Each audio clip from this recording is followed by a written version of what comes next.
The namesake Hambletonian was found shortly after his birth with his mother, beneath a tree in the pasture on the farm of Jonas Seeley.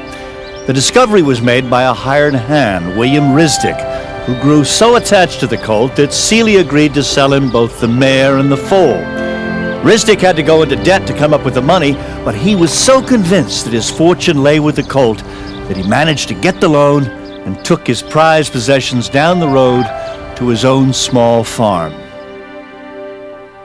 The name that Risdick selected for his colt stemmed from a village in Yorkshire, Hambleton, which was the site of one of the most ancient race meetings in England.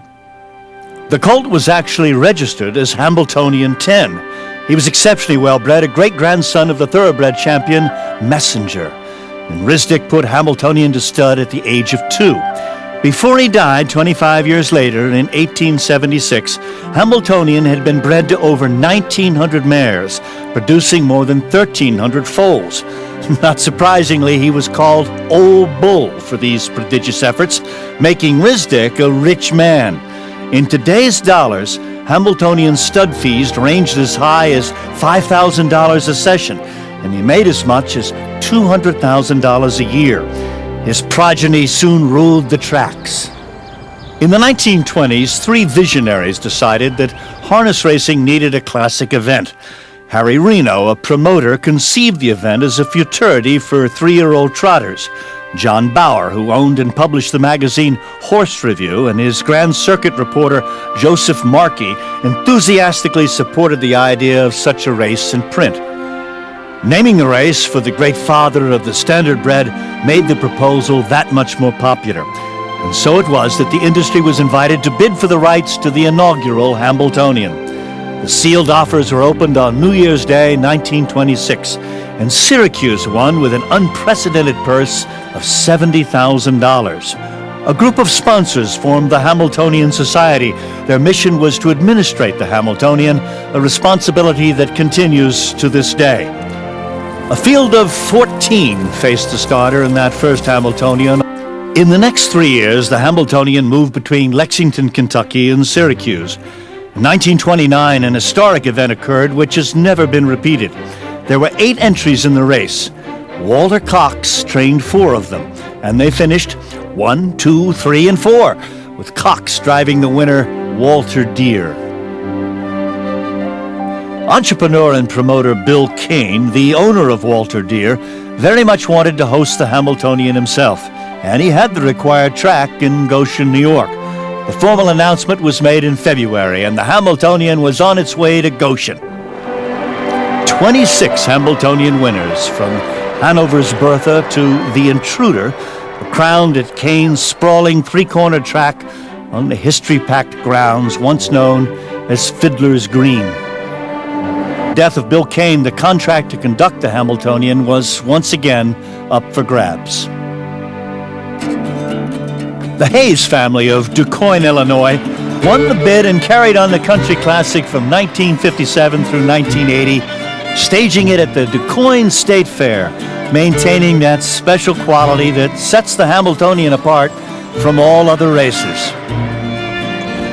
In 1979, the Meadowlands Racetrack, the world's premier harness track, bid to move the race from its rural roots to a metropolitan setting outside New York City. With the transition to the Meadowlands in 1981, the Hambletonian has become a far more international event, attracting visitors from all over the world, still keeping a lot of its rural Americana roots, but actually gaining a larger audience by spreading the name of the Hambletonian around the world.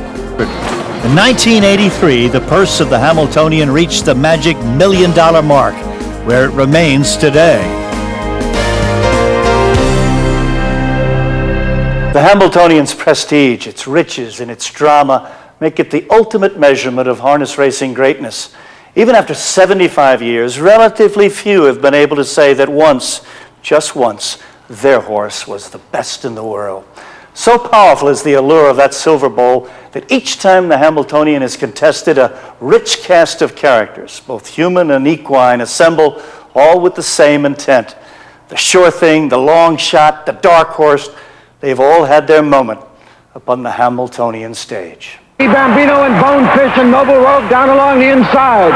It's Yankee Bambino and Bonefish in a driving finish. Bonefish on the inside. Yankee Bambino on the outside driving to the wire. And as they come to the wire, it looks like Bonefish and Yankee Bambino.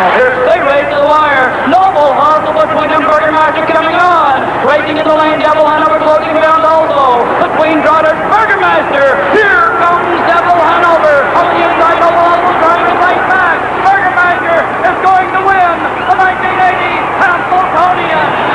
It's Mac Lobel, and he's pouring it on. Mac Lobel in front now by 4 or 5. Napolitano is never going to catch him. The others are far back. Here is a brilliant trotter and a brilliant performance. Mac Lobel has won the Hambletonian. Down the stretch, an eighth of a mile out, Park Avenue Joe digging in gamely. Probe pokes ahead in front, Probe on the outside. Park Avenue Joe comes roaring back. A relentless drive to the wire. Park Avenue Joe, Probe, here's the finish. Too close to call. Well, that's a dramatic two-horse battle. Continental Victory, the filly on the inside full of chance. On the outside, Lindy, Lane, and O'Donnell as they hit the wire. Continental Victory has done it. Out of the pocket, muscle memory, 3 across the track, in deep stretch, it's Vivid Photo on the outside, and he's home free for Roger Hammer. From the Pennsylvania Fairs to the Hambletonian Winner's Circle, it's Vivid Photo. Ben White, Bill Houghton, and Stanley Dancer had each driven 4 Hambletonian champions. Campbell was typically modest after breaking the record. He said his accomplishment paled in comparison to the others because they'd also trained all their own horses. All modesty aside, John Campbell's hand in crafting the modern-day Hambletonian legend is equal to that of what Bill Houghton and Stanley Dancer forged in the race's Middle Ages and what Ben White achieved in its early days.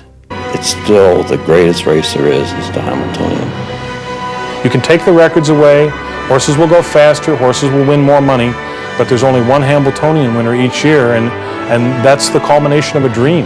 I don't think that anything's more exciting than to own a trotter and win the Hambletonian. Anytime you get in the Hambletonian, I like to say it's special, but when you get to win that race, it's an indescribable feeling for me, and that'll never change, even if I'm fortunate enough to win it again.